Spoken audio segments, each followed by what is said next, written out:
ወደ 3 ዓመት በድብቅ የመንፈሳዊ ውጊያን ህይወት በመኖር እግዚአብሔር እሰቃይበት ለነበረው የፍትወት ስሜት ችግሬ መንስኤ ሰጠኝ። የፍትወት ስሜት አይረብሸኝም የምትሉ ሰዎች ስኪፕ ልታደርጉ ትችላላችሁ።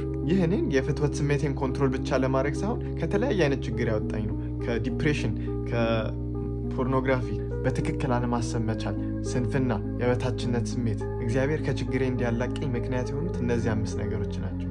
ጾም፣ ጸሎት፣ ስግደት፣ መጽሐፍ ቅዱስ ማንበብ፣ ከሁሉም የበለጠ ደግሞ ቅዱስ ቁርባን።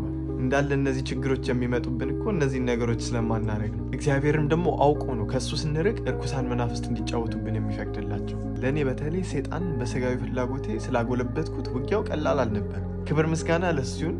ቅድም የነገርኳችሁን ነገር ለማድረግ ኃይሉን ሰጥቶኝ እኔ ላይ የነበሩትን ክፉ መናፍስት ኃይላቸውን ከ100% ወደ 0% እንዳመጣ እየቀጠቀጥኩኝ በስተመጨረሻ ከኔ እንዲለዩ አድርጓል። ሰላሜን አገኘው፣ በረከቴንም ማፈስ ጀመርኩኝ። እነዚህም ክፉ መናፍስት ተለዩልኝ።